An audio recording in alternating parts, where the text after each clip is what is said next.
mucho gusto, mi nombre es Andrés Jaramillo, residente de Medicina de Urgencias. Con la asesoría del profesor Carlos Barros voy a presentar hoy eh, un caso clínico de un paciente con déficit neurológico y el enfoque en el servicio de urgencias. Entonces, para empezar, este es el derrotero de los temas que vamos a tratar hoy. Iniciaremos con un caso clínico al cual daremos un enfoque diagnóstico inicial y a discutir una toma de decisiones. Posteriormente, pues, discutiremos el caso y eh, haremos una revisión bibliográfica del tema para terminar con una evaluación crítica eh, y unas conclusiones. Entonces, tenemos que nuestro paciente se llama Diógenes Arango, es un paciente de 47 años de edad que nació en Medellín, pero vive en Bolombolo. Está casado y tiene 9 hijos, cuyo oficio es piscicultor. Es independiente para todas sus actividades de la vida diaria y pues cuenta con afiliación a la seguridad social. El paciente consulta al servicio de urgencias y su motivo de consulta fue que estaba donde la abogada y me oriné. Refiere un dolor urente en la región dorsolumbar. Eh, Asocia además una hemiparesia derecha y anestesia con desviación de la comisura labial y pérdida del tono de los esfínteres. Además, refiere pues que presenta una cefalea intensa 7 de 10, la cual es de tiempo prolongado y que no había sido pues asociada al inicio súbito de los otros síntomas, y en el momento de la valoración inicial niega trauma y niega eventos previos similares. Tenemos que este paciente pues tiene inicialmente relató como antecedentes patológicos un carcinoma in situ de laringe y un cáncer de piel, para lo cual no aportó nunca una historia clínica formal. Refiere además que tiene un dolor oncológico el cual es de difícil manejo. Eh, Reportaban un antecedente de hipertensión arterial y de una enfermedad coronaria de la cual se desconocía función miocárdica y anatomía coronaria, y un antecedente de epilepsia. Como antecedentes quirúrgicos, relataba pues una ureterolitotomía, apendicectomía y una osteosíntesis de fémur izquierdo y de clavícula derecha. Relató inicialmente que era alérgico a la penicilina y a todos los AINES, eh, y llamaba la atención que decía pues que tenía como antecedente tabaquismo pesado, pero negaba otro consumo de otras sustancias. Y pues dentro de los fármacos que consumía el paciente, tenemos que tomaba ácido valproico, levetiracetam, carbamazepina y losartán. Eh, Esto es, digamos que lo que tenemos hasta este momento. No sé si alguien quisiera opinar de cómo enfocaría este paciente eh, en el momento de su llegada al servicio de urgencias y qué piensan de esta historia clínica. A la revisión por sistemas, el paciente niega traumas, refiere incontinencia fecal y urinaria, relata pues como síntoma principal y motivo de consulta era la lumbalgia y la cefalea. Niega síntomas respiratorios, síntomas urinarios, otros síntomas gastrointestinales. Niega también episodios convulsivos recientes y niega dolor torácico y angina. Al examen físico encontramos un paciente con un examen físico, una frecuencia cardíaca de 80 latidos por minuto, una frecuencia respiratoria de 16 por minuto, una presión arterial de 135/72 milímetros de mercurio, eh, afebril, saturaba adecuadamente sin oxígeno suplementario.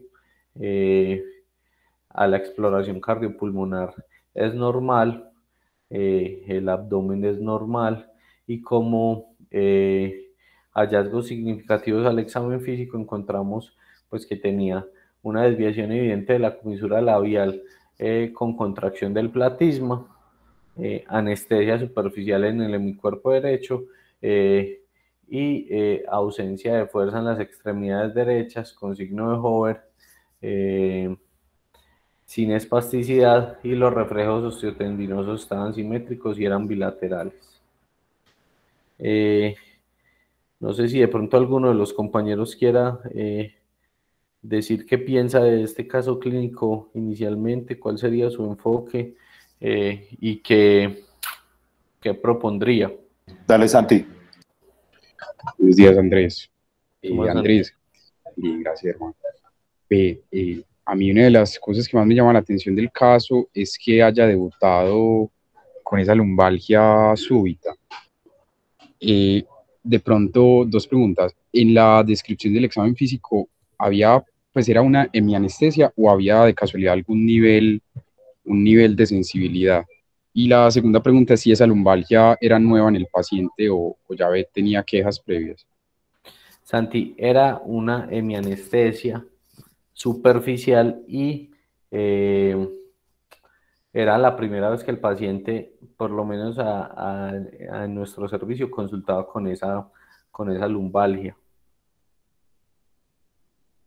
Pero si ves la descripción del examen físico, también relatan que tenía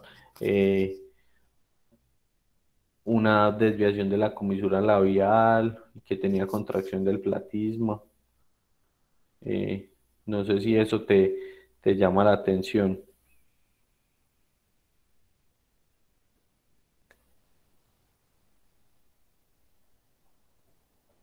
Listo, gracias. Sí, yo pienso que igual inicialmente la imagen inicial pues era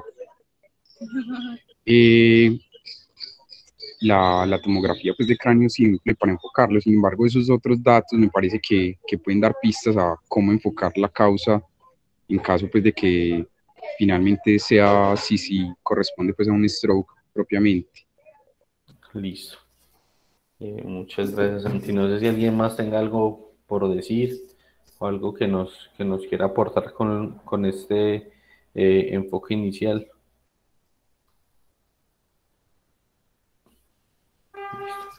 Sigamos. Entonces, como decía Santi, pues inicialmente le pedimos una tomografía de cráneo. Esa tomografía de cráneo fue reportada como una tomografía con una línea media centrada, sin lesiones isquémicas o hemorrágicas, sin lesiones ocupadas o ocupantes de espacio y con una adecuada diferenciación córtico-subcortical. Como nos llamaba tanto la atención, pues la presentación de este paciente, le pedimos una resonancia, la cual pues reportó básicamente que fue un estudio limitado técnicamente, pero que en lo valorado no se identificaron alteraciones y como único hallazgo significativo reportaron un engrosamiento mucoso de las cavidades paranasales. Y se solicitaron inicialmente estos laboratorios en los cuales encontramos una función renal conservada, un ionograma dentro de límites normales, un hemograma normal y unos tiempos de coagulación normales. No sé qué piensan, qué harían con estos datos.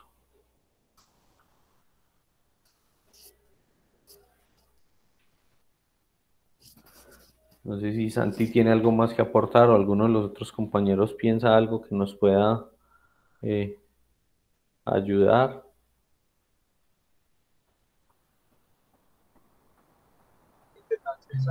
Andrés,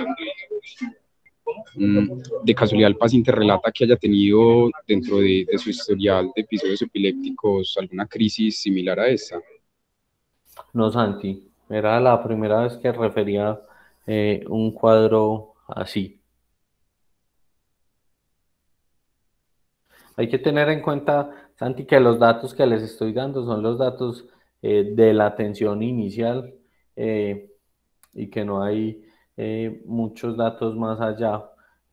Con estos datos iniciales se tomó una decisión que ahorita más tarde vamos a discutir, pero me parece pues muy importante, que es un paciente que no le da a uno muchas pistas de qué hacer y que genera muchas dudas, ¿cierto?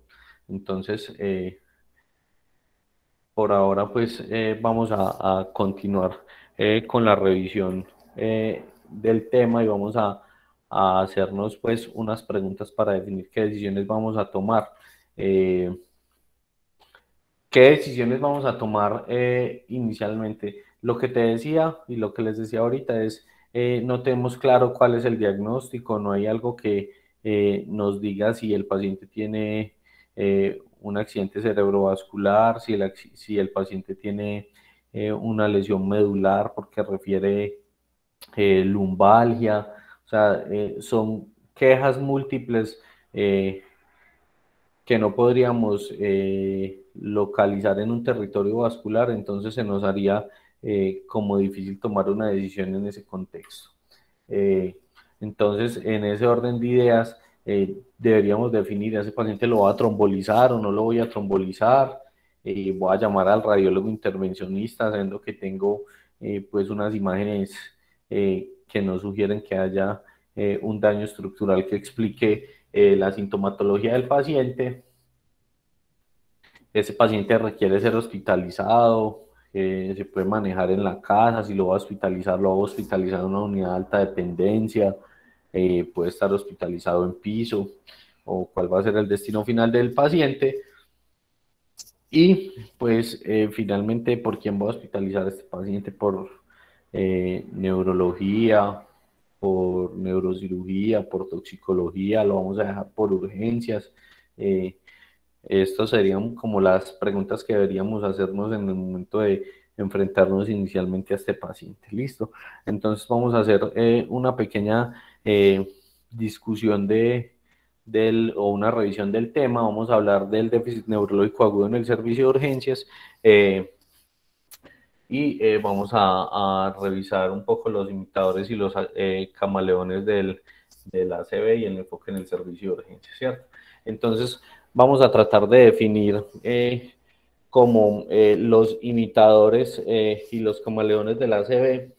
Tenemos inicialmente que los imitadores del accidente cerebrovascular son todas aquellas patologías que nos hacen sospechar inicialmente un accidente cerebrovascular, pero que finalmente cuando se hace el diagnóstico definitivo encontramos que ese paciente no tenía un accidente cerebrovascular. Y dentro de los camaleones definiríamos que son aquellas entidades que se presentan con algún déficit neurológico que no es típico, y que inicialmente o que se nos pasa el diagnóstico, y que el paciente, pues al nosotros no hacer un diagnóstico adecuado, perdemos la oportunidad de realizar eh, un enfoque adecuado y un tratamiento que sea oportuno. Tenemos en cuenta entonces que de los imitadores del accidente cerebrovascular tenemos aproximadamente una presentación en el servicio de urgencias de un 30 a un 43%, y de los camaleones, si bien es una presentación más baja, que va de un 2 a un 26%, dependiendo de la bibliografía que se revise, pues como les decía ahorita, es muy importante que cuando se nos pasa un diagnóstico de un stroke, pues ese paciente se va a quedar sin tratamiento y muy probablemente vaya a tener secuelas neurológicas a largo plazo. Entonces, no reconocer el accidente cerebrovascular, pues va a excluir tratamientos sensibles al tiempo, como la terapia trombolítica en el accidente cerebrovascular isquémico agudo, y aquellos pacientes con diagnóstico tardío de accidente cerebrovascular tienen resultados menos favorables al año en comparación con los pacientes diagnosticados con precisión. La Academia Nacional de Medicina redefinió y resaltó la importancia de los errores diagnósticos para la seguridad del paciente. Tenemos que las tasas de, como les mostraba ahorita, de infradiagnóstico del ictus oscilan entre el 2 y el 26%, y entre el 30 y el 43% el sobrediagnóstico o lo que llamaríamos los imitadores. Y según un informe del comité del 2015 de la Academia Estadounidense de Ciencias, Ingeniería y Medicina, la mayoría de las personas experimentan al menos un diagnóstico médico erróneo en su vida, y esto impacta significativamente sobre su calidad de vida. Dentro de la epidemiología, se ha estimado que la frecuencia promedio de los imitadores del accidente cerebrovascular en el servicio de urgencias oscila pues entre un 15 y un 25%. Tenemos acá los 20, una revisión en la que evaluamos los 20 imitadores de accidente cerebrovascular más común, que se identificaron una revisión sistemática en un metaanálisis de una serie de casos, y tenemos que muchos de esos pacientes se presentan con síncope, con sepsis, que lo que tenían finalmente era un tumor cerebral, trastornos metabólicos y otras diferentes patologías que vamos a revisar pues ahorita durante la charla. Aquí tenemos pues una evaluación, un estudio en el que se evaluó la relación entre pacientes tratados con patologías que imitan el ictus y el tiempo puerta aguja. Entonces observamos una relación inversa entre los porcentajes de pacientes tratados con imitación del ictus, lo que vemos en el eje izquierdo, y la mediana de tiempo de puerta aguja en el eje derecho, y todo esto fue dividido por cuartiles de casos consecutivos. Y la flecha negra nos representa el inicio de la iniciativa para mejorar los tiempos de tratamiento en el paciente con accidente cerebrovascular. Esto es como un llamado de atención. Vemos que entre más temprano consulte el paciente al servicio de urgencias, o entre más temprano tenga la atención, tenemos mayor riesgo de hacer una evaluación rápida y de definir conductas que de alguna manera pueden ser inseguras, y que los pacientes que más se benefician de tener acceso a una trombolisis son los pacientes que tienen una evaluación neurológica adecuada y que tienen un enfoque adecuado. Esto es como un llamado de atención a no ser precoces en el diagnóstico y a no trombolizar, digamos que todo lo que llega al servicio de urgencias sin tener una evaluación esquemática y que sea segura, ¿cierto? Y es importante aclarar que la hemorragia intracerebral sintomática asociada a las trombolisis en pacientes con imitadores de la ACV se ha estimado entre el 0.5 y el 1.3%. Después, una incidencia que es relativamente baja, ¿cierto? Entonces, dentro del diagnóstico tenemos para hacer un diagnóstico adecuado tenemos que los pacientes que debutan con una ACV, a la evaluación inicial encontramos pacientes con fibrilación auricular, debilidad focal, hemiparesia, disartria, una parálisis de la mirada horizontal, negligencia visoespacial, síntomas focales de distribución anatómica vascular, esto es súper importante, y desviación ocular. Los pacientes que se presentan con patologías que finalmente vamos a hacer diagnóstico de imitadores, tenemos pacientes que se presentan con crisis convulsivas, con migrañas, con deterioro cognitivo, con pérdida de la conciencia, con afasia global sin hemiparesia, y pacientes que se presentan con dolor torácico. Teniendo en cuenta estos, podríamos enfocarnos sobre si el paciente está cursando con un verdadero ACV o si es un imitador. Pero también hay otras presentaciones clínicas que no son concluyentes, y tenemos dentro de estos los pacientes que utilizan anticoagulantes o antiagregantes, el consumo de estatinas, pacientes con trastornos psiquiátricos, parestesias, desorientación, mareo, vértigo, pérdida del campo visual, afasia o pérdida del habla o lenguaje, un déficit clínico de menor gravedad con un NISH menor de 10, una parálisis facial, las convulsiones al inicio. Es importante aclarar que los pacientes, que hasta el 8% de los pacientes con stroke podrían presentar un episodio convulsivo inicial. Los antecedentes de riesgo cardiovascular, el paciente con ACV previo, con malignidad, con enfermedad renal crónica, digamos que le da a uno pistas de que puede tener un mayor riesgo, pero finalmente no van a ser concluyentes para el diagnóstico. Hay unos síntomas que siempre o unos hallazgos que siempre nos han enseñado como típicos, que son la parálisis facial, la debilidad focal, la afasia y la disartria, y los síntomas que son atípicos y a los que deberíamos prestarle atención porque suelen tener mayor tasa de errores en el servicio de urgencias,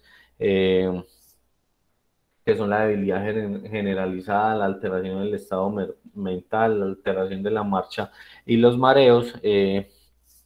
Estos pacientes que se presentaron con síntomas atípicos tuvieron un diagnóstico erróneo hasta en el 64% de los casos, mientras que los pacientes que se presentaron con síntomas típicos pues tuvieron apenas un error en el diagnóstico de apenas el 4% de los casos, ¿cierto? Entonces, vamos a empezar a evaluar. Voy a hablar un poquito de cada uno de las presentaciones, sobre todo de los imitadores del ACV. Los pacientes que se presentan con crisis epilépticas pueden presentar posteriormente una parálisis de TOD que corresponde a una parálisis o una debilidad unilateral posictal que puede durar 2 horas o días. El 20% de los imitadores del ACV corresponden a crisis epilépticas. Se pueden presentar con alteraciones de la sensibilidad, con afasia y con negligencia que son transitorias. Es importante a la hora de evaluar estos pacientes preguntar claramente sobre los antecedentes y sobre todo preguntar y investigar si hay testigos del evento. Y evaluar pues claramente si el paciente presentó un episodio de incontinencia urinaria que tiene una sensibilidad y una especificidad que si bien no son tan buenas nos podría ayudar a orientar con el resto del cuadro clínico para identificar si esto corresponde a un imitador o si, como vimos ahorita, que hasta el 8% de los casos podrían presentarse con una crisis convulsiva, y también evaluar pues la mordedura de la lengua en el mismo contexto de la incontinencia urinaria, ¿cierto? A la evaluación y en las imágenes de estos pacientes que vamos a encontrar, las imágenes por difusión de resonancia magnética y en las imágenes por coeficiente promedio de difusión, hay áreas corticales bien definidas de señal hiperintensa en la región, por ejemplo, aquí en la región parietal derecha, en la región insular, en el hipocampo y en el uncus, las imágenes muestran una señal de difusión aislada o disminuida que compromete, por ejemplo, el coeficiente promedio de difusión en estos dos casos, ¿cierto? En los pacientes que se presentan con cefalea y migraña, es muy importante tener en cuenta que hasta el 27% de los pacientes con un verdadero ACV se pueden presentar con cefalea, y es importante sospechar en estos pacientes un compromiso de la circulación posterior. Sin embargo, hasta el 10% de los pacientes que con imitadores de la ACV se van a presentar con cefalea. Es importante y algo que nos va a dar mayor peso clínico a la hora de la evaluación es que los pacientes que se presenten con migrañas, con auras y con síntomas positivos, eso nos habla más de que el paciente es una migraña y no un accidente cerebrovascular. Evaluar también esos pacientes que presentan síntomas diseminados que no son muy claros, que no se corresponden a un territorio vascular, y también tener en cuenta que hay pacientes y evaluar la historia clínica familiar, los pacientes que tienen migrañas hemipléjicas y antecedentes de migraña hemipléjica familiar. Los pacientes que cursan con síndromes de cefalea y pleiocitosis o con síndromes similares al stroke posterior a la radioterapia, pues es importante tener en cuenta en ellos estos como un posible diagnóstico diferencial. A menudo son recurrentes en sus quejas y tienen múltiples consultas por estos cuadros clínicos, entonces hacer un diagnóstico certero inicial en ellos es importante. Dentro de los trastornos, dentro de las alteraciones metabólicas, tenemos que los trastornos del sodio, la glucosa, la sepsis, la encefalopatía hepática y los MELAS, estos pacientes cursan con cuadros clínicos que no son la presentación clínica habitual del accidente cerebrovascular, sino que presentan síntomas de confusión, presentan síntomas autonómicos en el caso de la hipoglicemia, crisis epilépticas y un nivel de conciencia reducido. Los pacientes con hiperglicemia que se presentan con hemicoria y hemivalismo, los pacientes que presentan trastornos del sodio, principalmente cuando tienen hiponatremias por debajo de 120 milimoles por litro, y el paciente que se presenta con una encefalopatía hepática en cualquiera o en sus presentaciones más grados, estadio 3 o estadio 4, que presentan crisis epilépticas o un nivel de conciencia reducido, ¿cierto? Tenemos entonces aquí una evaluación inicial de una resonancia con un protocolo de FLAIR que muestra una difusión restringida en los ganglios basales bilaterales. Este es un paciente con una diabetes tipo 1 con un episodio de hipoglicemia severa.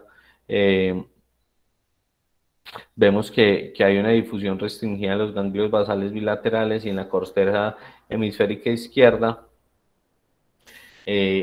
La afectación bilateral sería lo atípico en el accidente cerebrovascular, y el principal diagnóstico diferencial en este paciente sería la agresión hipoxicoisquémica o otra agresión metabólica. También tenemos en cuenta que estos hallazgos no corresponden a una distribución de un territorio vascular, lo que nos daría más idea o nos enfocaría más hacia que este no se trata de un stroke, sino que la causa de estos hallazgos son otras. En este caso, pues es una hiperglicemia. Y este, pues, es un paciente con una hiperhomonemia. Hay una hiperintensidad cortical que es simétrica en el preduncus bilateral y en el cíngulo posterior, y los pacientes que tienen también episodios de encefalopatía mitocondrial, acidosis láctica y otros episodios similares al accidentes cerebrovasculares, encontramos en ellos en la neuroimagen, especialmente en la resonancia, que hay áreas de hiperintensidad predominante ubicadas en la región parieto-occipital bilateral, ¿cierto? Y como otra de las posibles causas de los simuladores de la ACV, tendremos pues los trastornos funcionales. Estos pacientes se van a presentar principalmente con déficit motor sensitivo del lenguaje, no van a ser muy específicos.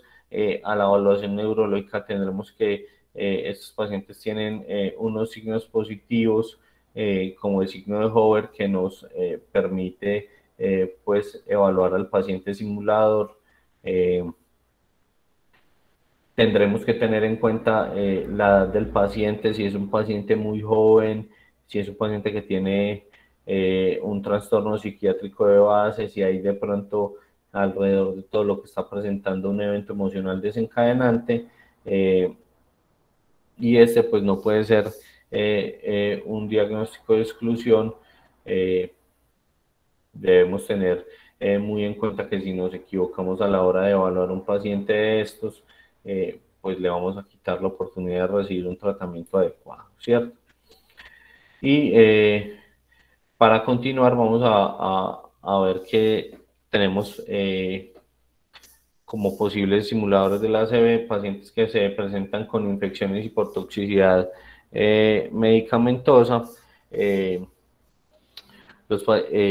Hay que tener en cuenta, por ejemplo, que la fenitoína puede ocasionar ataxia, disartria, nistagmos, que pudieran ser inicialmente atribuidos a un accidente cerebrovascular de fosa posterior. El cefepime también se ha descrito con presencia de alteraciones del estado de conciencia, afasia y con convulsiones. Los pacientes polifarmacodependientes pueden presentarse con vasoespasmo, con vasculitis o con episodios embólicos que son reversibles y que podrían causar en ellos episodios de isquemia aguda. Y pues los pacientes que se presentan con encefalitis herpética, con fiebre, con encefalopatía, con cefalea y con síntomas vocales son pacientes que debemos evaluar muy bien, pues estos síntomas no son propios del accidente cerebrovascular y debemos tener claro a la hora de enfocarlos que podríamos estar frente a otras entidades, ¿cierto? Este es un paciente con una encefalitis herpética. Vemos que no hay un territorio vascular propiamente comprometido y que es una lesión que no podríamos identificar como un solo lugar, como un solo territorio vascular. Esto nos da cuenta pues de que muy probablemente no se trate de un accidente cerebrovascular, sino que sea otra etiología la cual está desencadenando los síntomas del paciente. Y tener en cuenta las lesiones ocupantes de espacio. Estas lesiones pues tienen una presentación clínica que es lenta, hasta el 5% podrían asociarse o podrían ser definidos como ataques tumorales, que serían finalmente compresión vascular por la lesión, podrían tener hemorragias, embolias, parálisis posictal, y estos cambios neurológicos pueden estar dados por cambios en la presión intracerebral. Acordarnos pues que hay que tener un diagnóstico muy claro de estos pacientes y que propiamente estos pacientes en el contexto de los simuladores de la ACV tienen mucho mayor riesgo porque los tumores cerebrales se convierten en una contraindicación absoluta para la trombolisis. Y pues como les decía anteriormente, evaluar si hay elevación de reactantes, si hay alguna otra causa infecciosa que podríamos atribuir, por ejemplo, a abscesos cerebrales. Eso aquí vemos pues varias lesiones ocupantes de espacio, una lesión ocupante de espacio que finalmente correspondería a un absceso, y que es importante pues tener la neuroimagen para enfocar adecuadamente a este paciente. Los pacientes que se presentan con mareo con vértigo al servicio de urgencia siempre son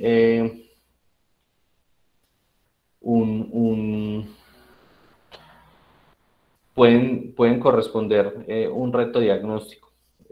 Primero porque estos pacientes, hasta el 25%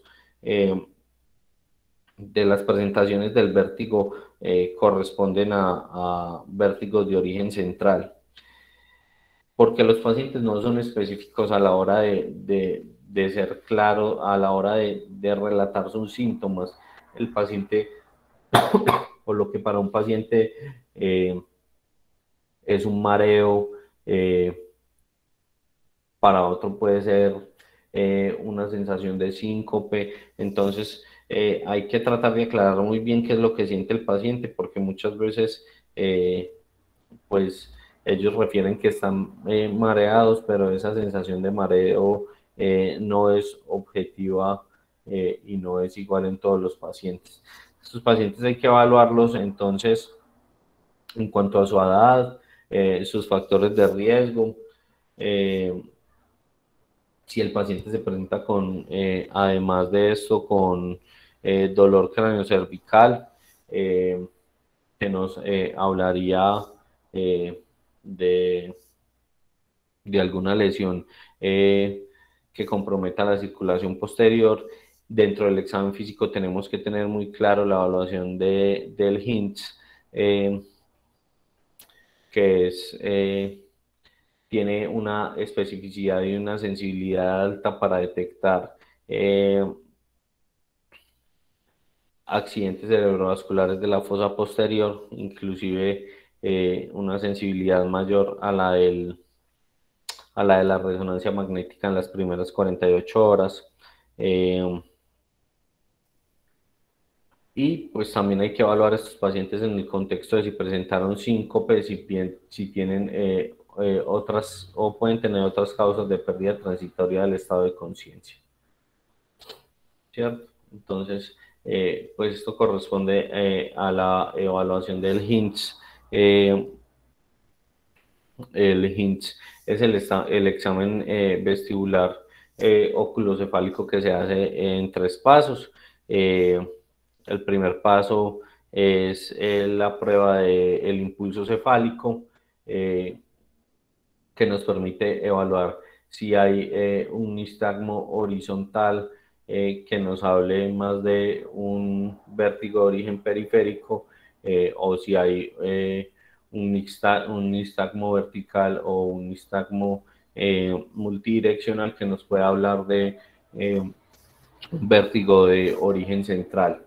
El test de Skew, que es muy parecido al cover test, que nos hablaría en el momento que haya una desviación de la mirada al ocluir el ojo de un compromiso de la circulación posterior. Y el plus sería a lo anterior la sumatoria de hipoacusia, paciente que se presenta con un HINTS peligroso, cuando tiene una prueba de HIT negativa, con un nistagmo de características centrales, un test de Skew positivo y hipoacusia unilateral, tiene una sensibilidad que logra alcanzar hasta el 100% y una especificidad mayor al 90% para detectar accidentes cerebrovasculares de la fosa posterior. Y tener en cuenta entonces que los pacientes que tienen un recrudecimiento de sus déficits neurológicos después de un accidente cerebrovascular son pacientes que van a tener reaparición de los síntomas previos cuando han tenido un accidente cerebrovascular. Generalmente están desencadenados por infecciones, por tóxicos o por alteraciones metabólicas, y tener en cuenta los factores de riesgo en estos pacientes, que sean mujeres, que sean afroamericanos, que tengan factores de riesgo cardiovasculares, que se presenten con déficit graves, infartos de la sustancia blanca profunda en la arteria cerebral media. Esta es pues la evaluación de una resonancia en FLAIR y en DWI de una paciente que tiene un accidente cerebrovascular antiguo, en el cual se mostró pues en el FLAIR un accidente cerebrovascular isquémico de apariencia embólica crónica en el territorio de la arteria cerebral media derecha, pero cuando se hizo la imagen de difusión se descartó que hubiera una lesión aguda en estas imágenes. Esto corresponde a una paciente con un antecedente de un accidente cerebrovascular criptogénico, ¿cierto? Y dentro de los camaleones, debemos siempre tener en cuenta que las presentaciones raras del accidente cerebrovascular son más probables que las presentaciones comunes de condiciones clínicas raras. Dentro de las presentaciones de los camaleones tenemos, por ejemplo, la manoplegia o el infarto del área que se presenta principalmente en el infarto del área del Hacknock. Se debe con mayor frecuencia a un infarto cortical superficial del territorio de la arteria cerebral media, y la apariencia, por ejemplo, la apariencia facial es más probable debido a un infarto subcortical. Dentro del deterioro cognitivo, tenemos que el síndrome de Wallin es un trastorno neurológico que se ha descrito clásicamente y que puede confundirse con condiciones psiquiátricas oftalmológicas. Se asocia a un infarto bilateral de las cortezas parietales y se presenta principalmente con deterioro de la atención, simultagnosia, discapacidad de la fijación visual, apraxia oculomotora y ataxia óptica. Tener en cuenta entonces eso dentro del deterioro cognitivo la actividad semejante a las convulsiones como el hemivalismo, la asterixis y el temblor de las extremidades se han descrito también dentro de accidentes cerebrovasculares agudos, y estas podrían confundirse con convulsiones focales. Todo esto pues para que lo tengamos en cuenta. Dentro de lo que les decía ahorita y la evaluación del caso clínico que les propuse inicialmente, tenemos pues que debemos ser prudentes con el tiempo. Sabemos que tenemos un tiempo estimado para la evaluación del paciente y para definir la toma de conductas. El tiempo de cerebro, siempre que la patología que tenga mi paciente sea dependiente de tiempo, no todo lo que se presenta como un stroke al servicio de urgencias corresponde a un stroke. Los diagnósticos diferenciales siempre se deben tener presentes, sobre todo en las presentaciones atípicas como la de este paciente. Hay que evaluar muy bien los antecedentes para definir si lo que presenta nuestro paciente corresponde a un trastorno funcional, y tener en cuenta que no trombolizar también es una opción. Importante tener en cuenta que la proporción de imitadores del ACV es alta en todos los contextos de atención. el diagnóstico del accidente cerebrovascular es clínico. Si bien las neuroimágenes son de gran ayuda, no siempre permiten descartarlo en el 100% de los casos. Esto me parece supremamente importante, y es que el riesgo de hemorragia intracraneal sintomática tras la administración de trombolisis intravenosa en los imitadores de ACV es muy baja.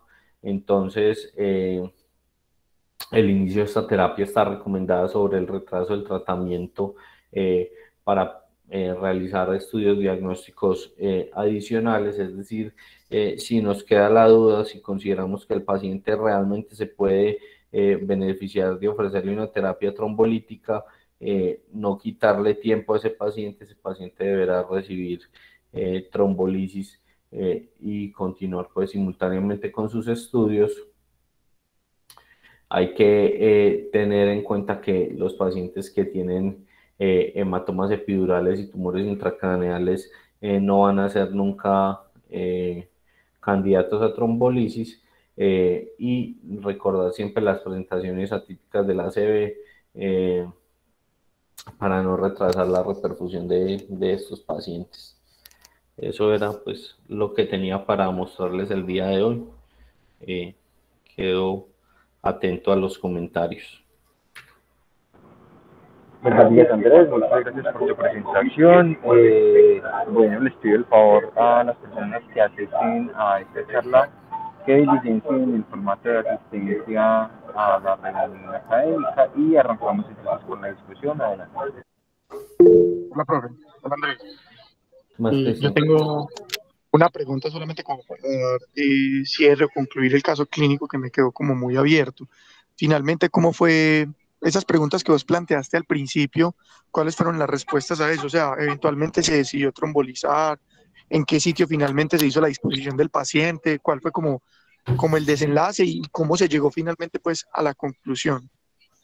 Cristian, ve, la presentación, el caso clínico lo escogimos porque es una presentación, primero que todo, que no es habitual y que se rescata la pericia que tuvieron los profes y los compañeros que evaluaron ese paciente.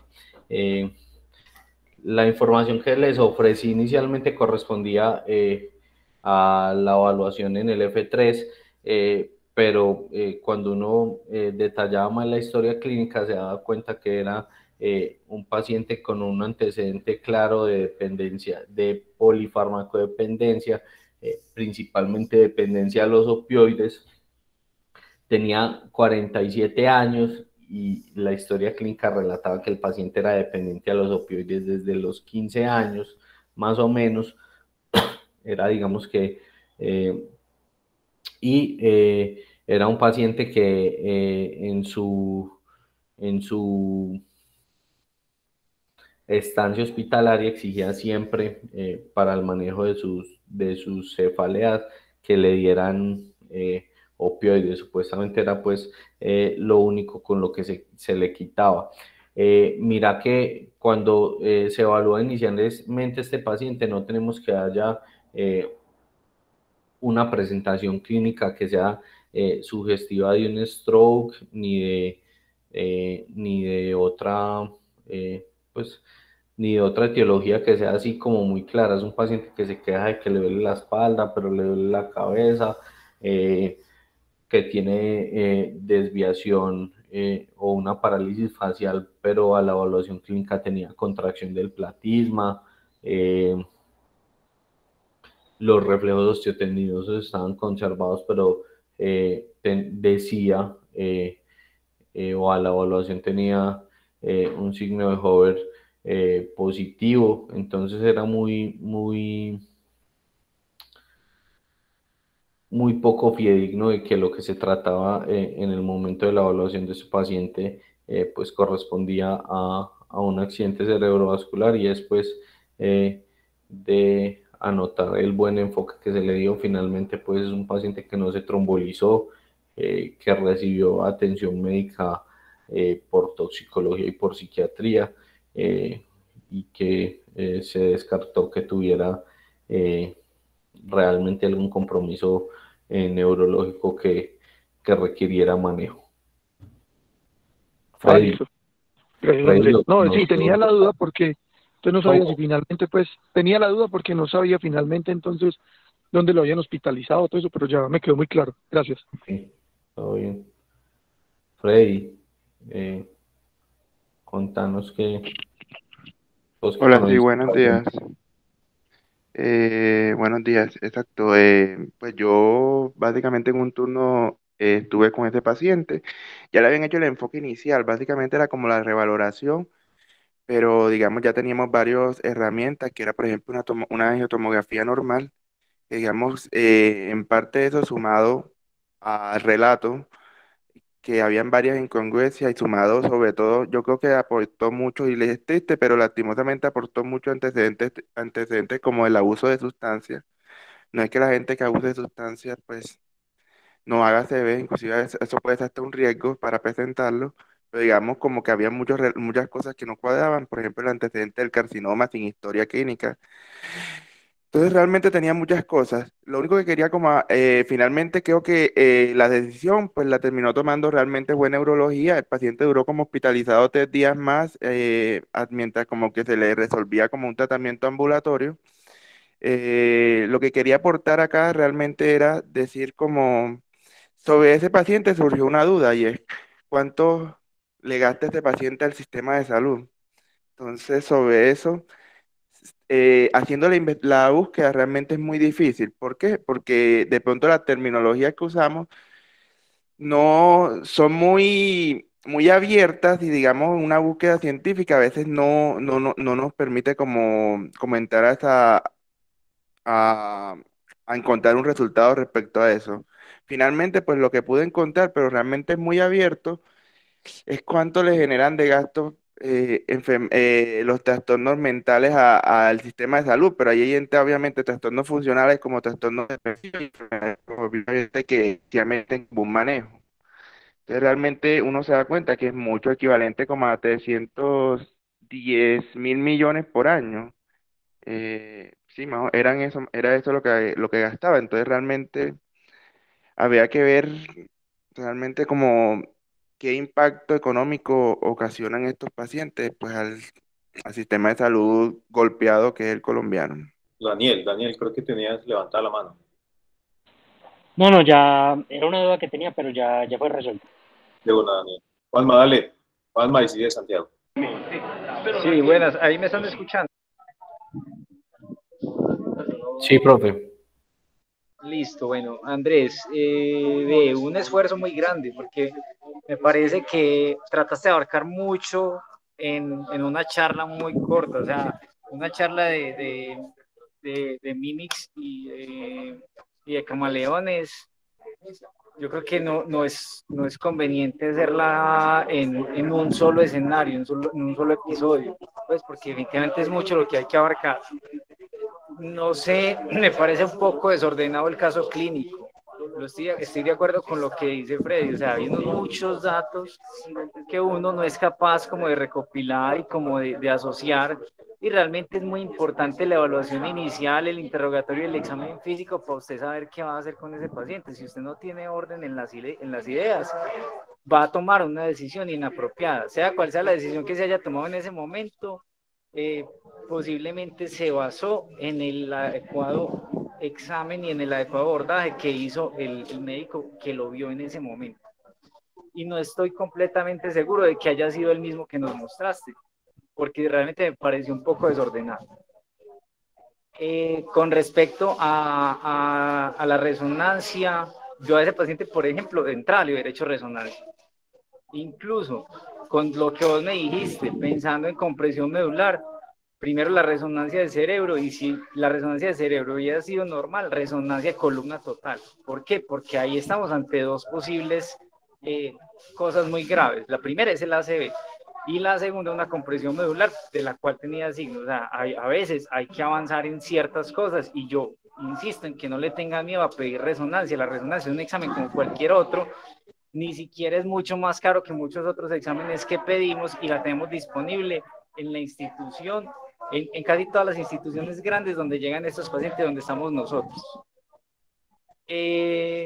Por otro lado, cuando vayas a presentar una resonancia, yo creo que hay que documentarse muy bien porque varias de las cosas que dijiste acerca de resonancia son imprecisas. Listo. Entonces, pues es como una recomendación más adelante. Es un tema muy complejo. Es un tema que a mí para entenderlo me ha costado muchísimo.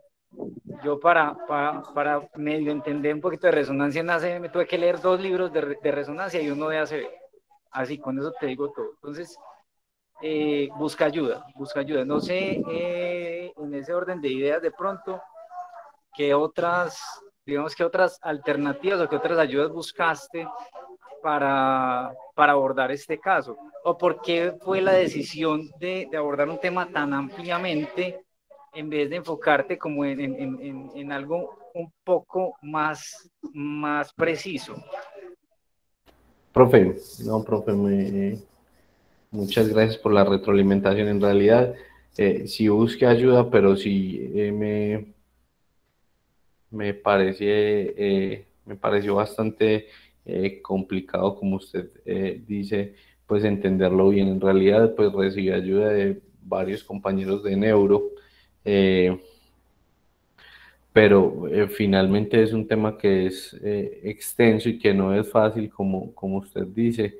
Entonces, sí, sí asumo mi culpa por algunas imprecisiones que dije con respecto a las resonancias.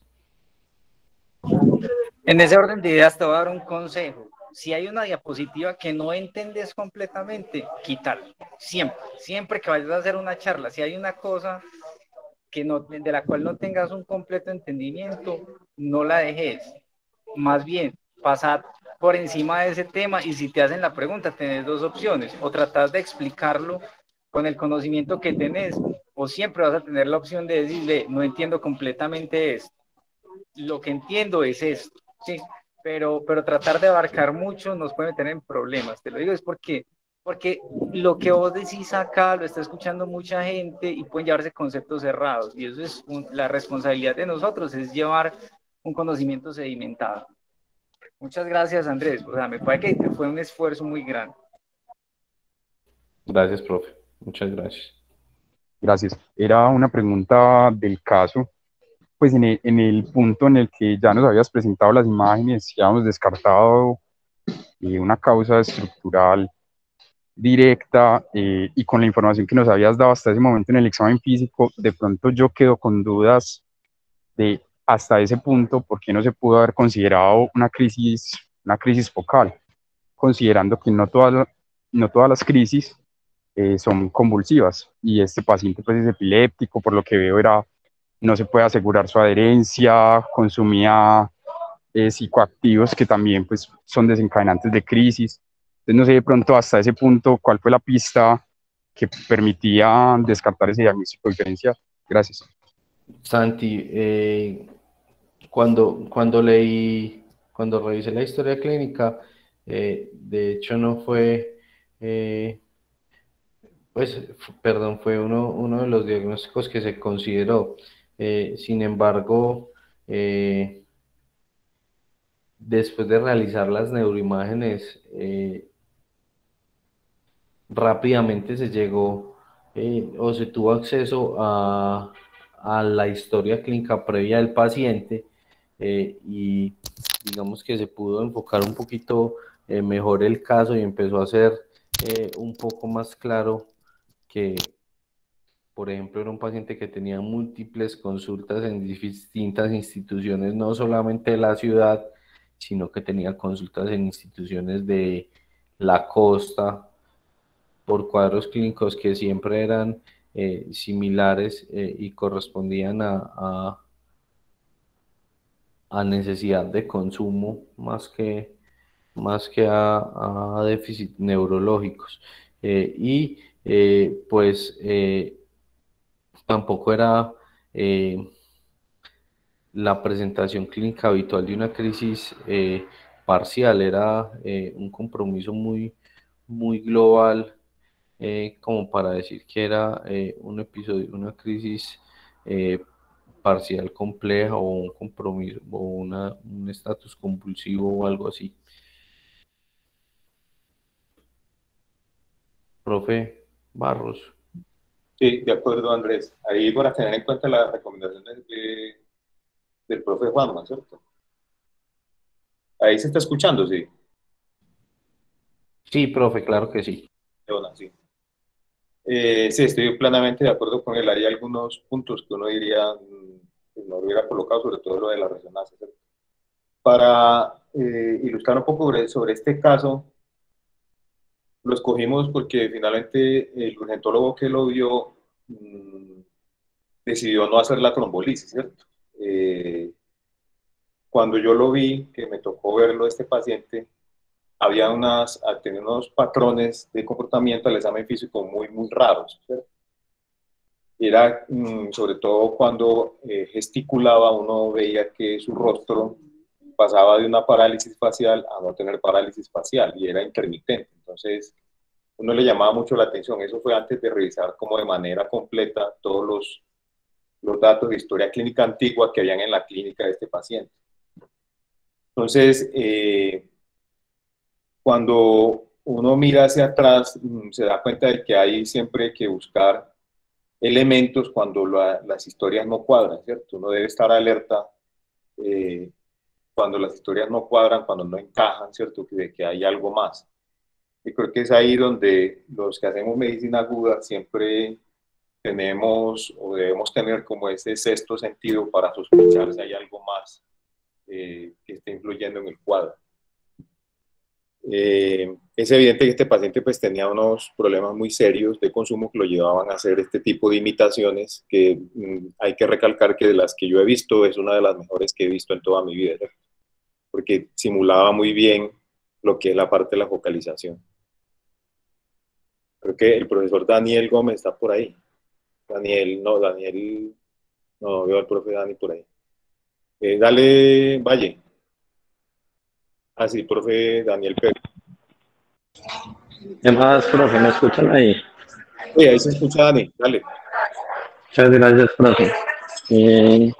Efectivamente fue, de hecho, fue un caso que atendí yo, que recibí yo, y que el profe Barros cuando me contó que lo iban a presentar me parece que es importante en dos escenarios, pues yo creería para no prolongarnos mucho, analizar ese caso. Uno es que se presenta con un déficit súbito, que era una hemiparesia derecha, semianestesia y un facial derecho principalmente, pero como dice el profe Barros, como con unos hallazgos clínicos que a veces eran intermitentes, que no eran muy seguros, si hace un ataque de cráneo que es normal, entonces en ese escenario pensaría déficit neurológico, ataque de cráneo normal, trombolisis, sería digamos lo que uno piensa desde las guías, pero cuando uno no le cuadra a un paciente, hay cosas que no están del todo seguras, poder tener más elementos, en ese caso yo definí llevarlo a una resonancia, que para esa hora obviamente no tenía lectura, no tenía quien me acompañara ni nada.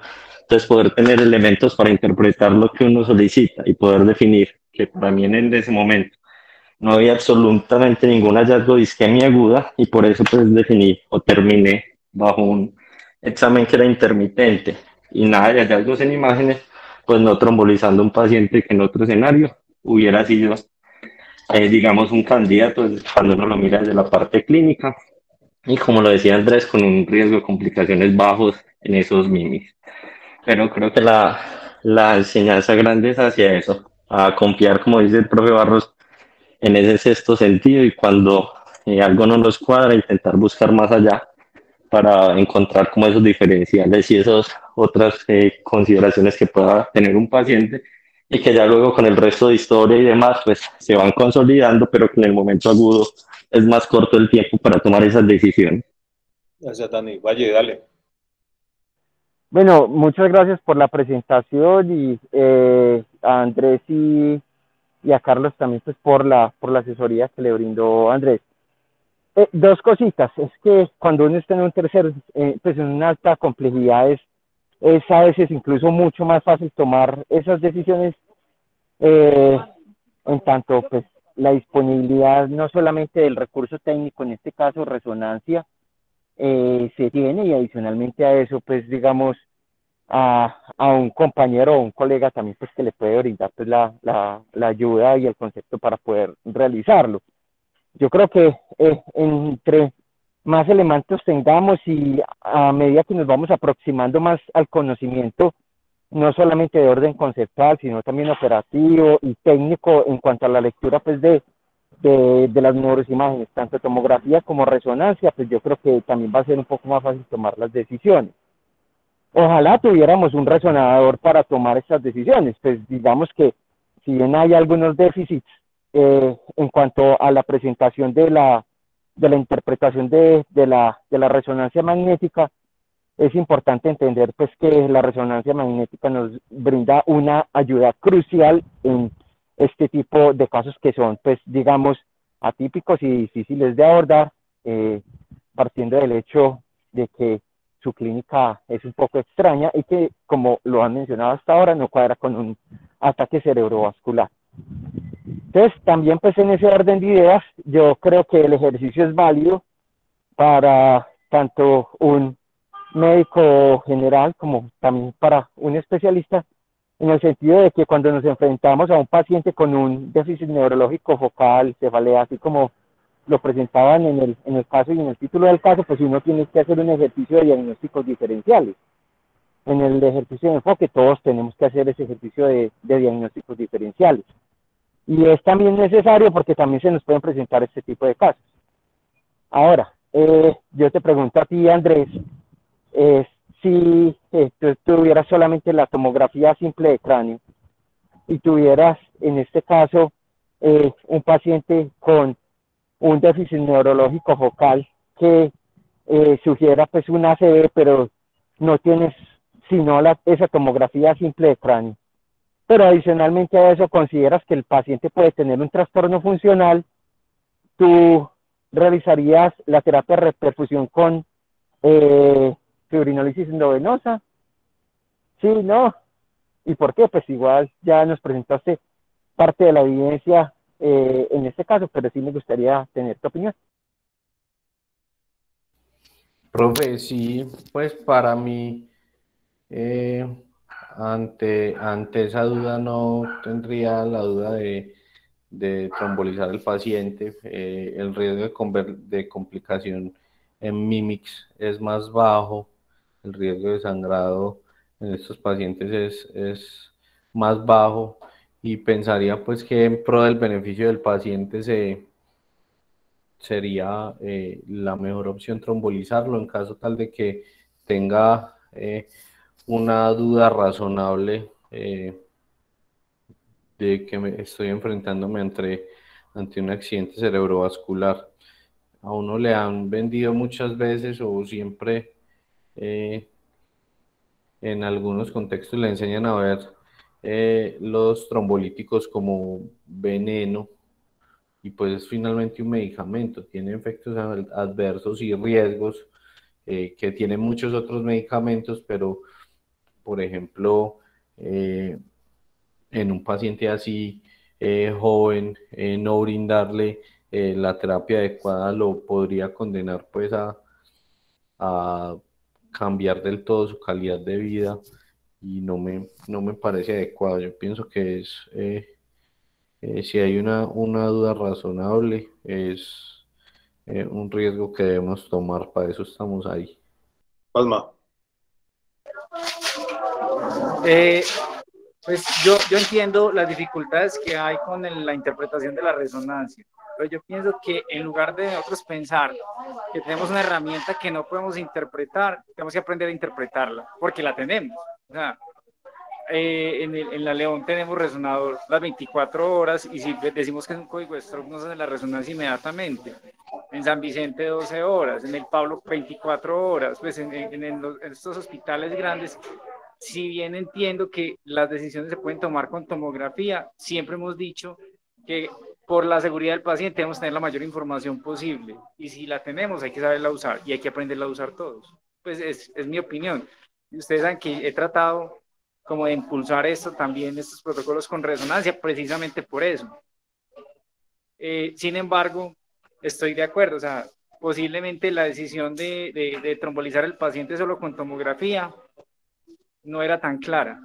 Pues sí, no creo que fuera tan clara como lo menciona Andrés, porque si bien en los mimics sí se ha mostrado menos sangrado, este paciente tenía otras cosas que podían sugerir. Por ejemplo, ¿por qué no pensar que tuviera un hematoma epidural de la médula, cierto?